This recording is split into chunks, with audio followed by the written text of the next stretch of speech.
and every conversation explores the art of thinking beyond the obvious. And today I have my special guest. He's the author of the book Dissension, no other than Mr. Rodney Phillips. Thank you, Daniel, for having me at the show. Welcome again, Mr. Rodney, one of my podcasts. And can you please introduce more about yourself? That I miss. Yes, so I'm Rodney Phillips, born and raised in Pittsburgh, lived here my whole life. I started writing this book, Dissension, when I was 19 years old, and it sat in notebooks in my office file cabinet for 37 years. And then my kids both went to college, and I'm not coaching football or boys or girls lacrosse on the weekends. So I started carving out time on the weekends to finish it. And I just published it, and it got picked up by a publisher and was released in September. And thank you so much for sharing your knowledge and wisdom to the world, Mr. Rodney. Thank you.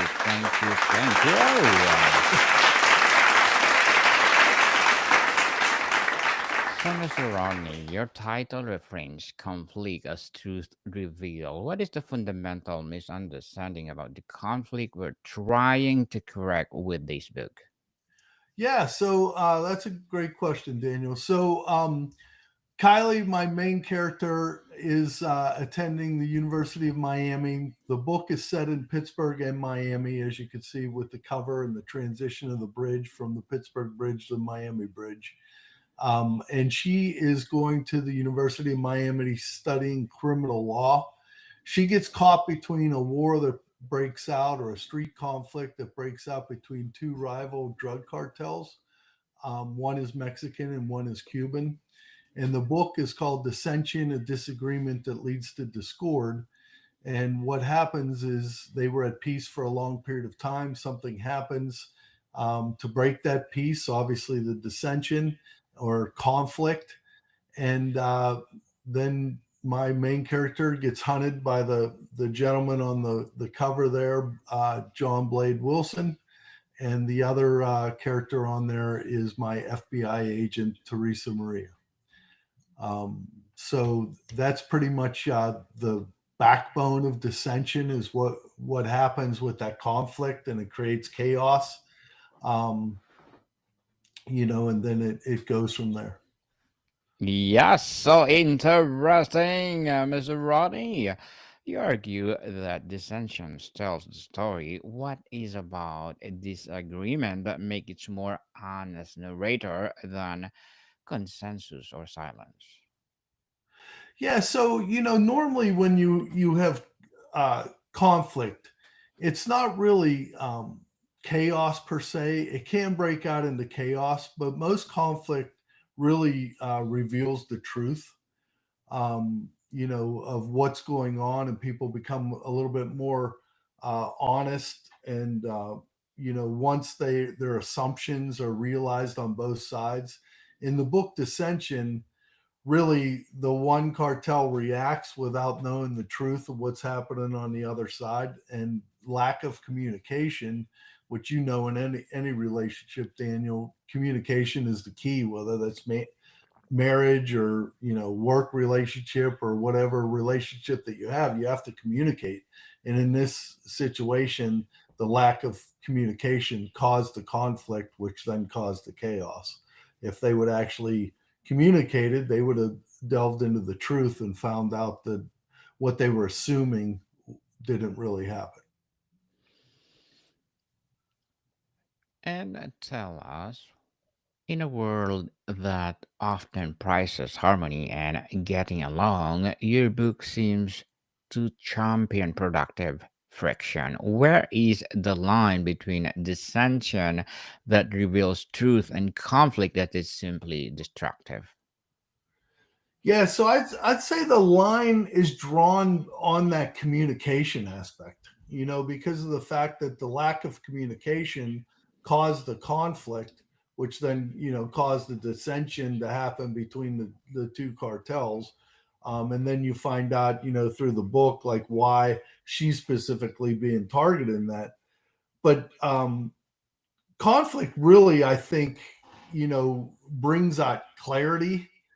And as you go through the book, one cartel, they're very loyal to each other. The other cartel, there's a little bit of disloyalty or confusion that's happening, and then that kind of like spirals the story out of control. The phrase truth revealed implies conflict uncovers something that was already there but hidden. What are the most common truths that people, teams, or societies are avoiding until the conflict forces them to the surface? Yeah, I think it really shows where people's values or boundaries are. And conflict kind of really pushes that honesty, right, or that truth, because of the fact that once conflict arises, really the people's you know assumptions or their beliefs come to the surface at that point. So any hidden frustrations that they may have, or any needs or expectations that they're looking for, really then kind of come to the surface. And I think every conflict really reflects a deeper truth in that way.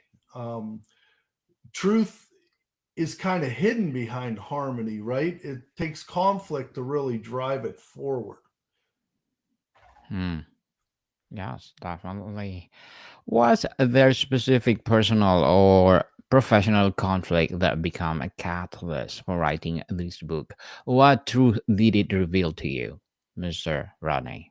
So I think what's really interesting about this book is the fact that I started writing it at 19 years old, right? Didn't finish it, had it in notebooks. It sat untouched for, 37 years. Then I went back and added it into the computer, rewrote some chapters, added different perspectives. So the book is kind of written from my perspective as 19 and my perspective at 56. So if you think about it, if I would have finished the book at 19, it might have went in a different direction. Or on the flip side, if I would have finished it or wrote it completely at 56, it would have went in a different direction. And what's interesting about this story is I was able to add in my perspective of life over the last 37 years, and everything that I've learned through leadership and communication and teamwork, and everything like that was then instilled back into this book. So it actually is almost, I would say, not quite like two authors, but really two perspectives of the same author. Mhm. In researching writing this, Mr. Rodney, what was the most surprising historical, social, or psychological example you found of dissension telling a crucial story? Yeah, I think most of the research that I did was around cartels and the drug epidemic that we have in our country, unfortunately. And so that was probably the most surprising aspect, is how deep rooted those things are, and the violence that we have going on in different cities. Initially, a big change that I made with this book actually was it was originally set when I was 19 for Pittsburgh and Las Vegas. And back in the 80s, Vegas was considered Sin City, and, everything that was going on, there taking place. That was kind of like my perspective at 19. But then when I went back and revisited it, I changed it to Miami, because there's a big situation in Miami with different cartels and things of that nature that I uncovered with my research, and that's one of the main reasons why I changed the second city to Miami. Writing a book like this requires intellectual courage, Mr. Rodney. Did you face any internal conflict or dissension from others about championing this idea? I would say probably mostly internal conflict, um, more so than somebody else influencing where I was going with the story. I was challenged with creating two strong female characters that are on the cover. One is my main character, the other one is the head FBI agent. And I specifically wanted strong female characters to be caught up in a male dominated world or, society. I have a son and a daughter, and it was very important for me to portray strong female characters that could stand on their own. My main character, Kylie, goes through a huge growth curve, if you will, because she starts off, like I said, as a regular college student. And then she starts getting hunted by a hitman. So then she's fighting for her life. And you could then see her leadership and strength and determination come out as the book uh, goes along. Which I don't want to give away the book, but that strong female character in a male dominated society was very important to me. So I would say inner conflict with developing those characters. I spent a lot of time with each character, making sure that they had their strengths, weaknesses, flaws, any bad habits, things of that nature to make them realistic. Realistic indeed. And use the word story. How does framing a disagreement as a narrative with characters, motivation, and a plot and change how we approach and resolve it? Yeah, so that's a great question, Daniel. I feel like within the story, I weave in, like I had said, the disloyalty on one side. One leader thinks that everybody's in lockstep on his team when actuality they're not. The other leader, everybody, even though they don't agree with the leader and the direction that he wants to go, they fall in line and move forward. So there's a lot of loyalty there. So I purposely tried to create both sides of that coin, to portray different leadership and how things go about when you have a leader in place, and what their commands are or what their direction is and how they lead and communicate to their team. Is the team on board or is the team not on board? And then in the book Dissension, you see a little bit of both sides of that, where one team is not in favor of the direction that they're going. The other team, even though they might not fully agree, they're loyal. And I think that that's a big aspect that we find in our society is, you're going to have colleagues, or you're going to have teammates, or friends that you don't actually get along with all the time or 100% of the time, but you need to make decisions, and you need to communicate in the direction that you'd like to go, whether that's in the business frame of mind or whether that's on a team aspect. Um, Basically everybody follows that leader, and assists them or helps in certain situations. And good leaders get communication from their subordinates that allows them to get feedback, right? In my mind, feedback is a gift, whether it's negative or positive. Any type of feedback that you get is a gift, because somebody's taken the time to tell you something that you can improve on or something that you're doing well. So I think driving that forward in a team aspect, leadership aspect, is the way to go. A way to go. And Mr. Ronnie, what are the key elements of a healthy decision story? Or, yes, a decision story, one that leads to a better truth versus an unhealthy one that leads to a cycles of resentment. Yeah, so I think in the book Dissension, really they're fighting to get to that better truth. So there's a lot going on.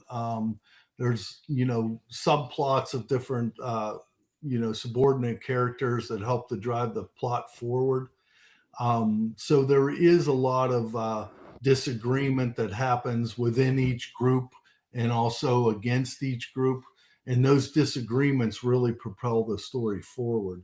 But it does, move forward to a direction that I think lends itself to the sequel, which you had asked me about before. Interesting, Mr. Rodney. And if your ideas were widely adopted, what would a healthy family, company, or society look like? How would it function differently?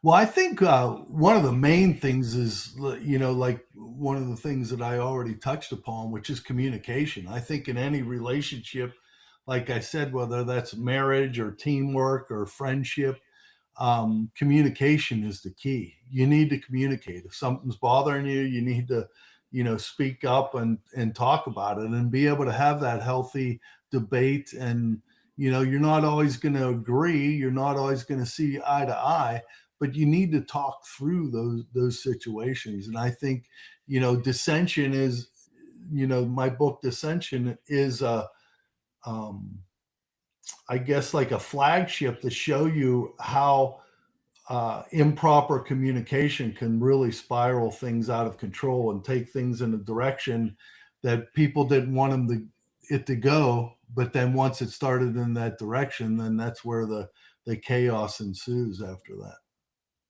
Yes. Yes, definitely. And what's the biggest risk if you continue, or if we continue to pathologize all conflict to avoid necessary dissension? I think the biggest risk in conflict really is that it exposes what matters. So I don't know if it's really a risk or if the con I think conflict can be healthy in certain aspects because of the fact that, like I said, it really exposes what matters, it exposes the truth. Whereas if you just go along and everything is hunky dory, and you don't have any um, conflict, and you basically, the truth then becomes hidden behind the harmony, if that makes sense, because of the fact that everybody's just in agreement and there is no dissension, if you will, to look at a term. Mm-hmm. But really, that conflict then uncovers that or unravels that as you take like an onion and you peel the layers back. The conflict really then gets you to that underlying truth. Whereas if you pretend like everything is hunky dory, there is no growth and nobody's moving forward at that point. No growth for sure. So, is there a particular type of a person or professional, the mediator, the manager, or the artist, the activist who you think needs this message most right now? I would say in society we actually need that message, right? Because Mm-hmm. like I said, we got to communicate better. We got to talk more to each other, and like I said, you're not always going to agree, right? You're not always going to agree on all the subjects or whatever they are. But the more that you talk through it and you talk through and you have an open mind and you can see the other person's point of view, you have to have an open mind to then move forward. And I feel like that concept right now is a little lost. We need to get back to those healthy debates and get back to being able to communicate to each other and be able to resolve different issues. And like I said, you don't always have to 100% agree. You just have to talk through it and come to some type of agreement. It doesn't have to be that you agree on 100% of the points, but enough that you both can move forward. Move forward indeed. And Mr. Rodney, before we wrap up our discussion for today, I'm inviting you to please do listen to my other podcast, people. My other podcast, because my abstract essay is already in fifth season. Abstract Poetry in second season. I'm on Book 101 Review in fifth season too. Comedy 101 second season. I'm on Food 101 in sixth season. Geography 101, Love Letters, Movie 101, and Music 101 are fourth season. Science 101, Sex 101 in second season. I'm on Baby Podcast Law 101, Mental Health 101, and Bible Verses 101. And coming this December, Entrepreneur 101. Please listen to them wherever you listen your podcast. So, Mr. Rodney, ultimately, what is the most important truth you hope your readers take away from this conflict? Or is it not chaos, or is it truth? I hope that it's truth. I hope that readers that buy the book. Like I said, you have a couple strong female characters in a male dominated world, and I hope that they uncover the truth. As things progress and they understand what happened behind the scenes and where the lack of communication what lies. Um, that really propels the book forward, and I hope that they're able to uncover that and see some of the truths and some of the things that happen with some of the characters behind the scenes that really drive that plot forward. Yes, and Mr. Rodney, thank you so much for sharing this engine to the world. Thank you, and we are looking forward for more and more empowering books like this to come. So, can you please invite the listeners to support your book or your upcoming books too? Yes, yes. So, yeah, you and I were discussing. So, my publisher actually had me start on a sequel to Dissension. It's going to be called Dissension: The Co-op, which I actually started in April, and I'm working through that. And then the third book is kind of interesting. I started working on that as well and creating some notes for that. But it's going to be basically a prequel to Dissension, and it's going to be called Dissension to the Beginning. So I actually am simultaneously working on those two opportunities. And you can find me at rodneyphillipsauthor.com if you're interested in, touching base. And my email is rphillips66@yahoo.com, and I'm open for, any discussion or any authors out there that want to bounce ideas or anything along those lines off of me. I would certainly be open to that as well too. And thank you for having me on the show, Daniel. Very much enjoyed it. Likewise. Yes, people, let's support Mr. Rodney Phillips because if you support him for sure, more and more empowering books like this to come. And so, Mr. Rodney, thank you so much for your time. Thank you, Daniel. Have a good evening. Vodka people, see you soon.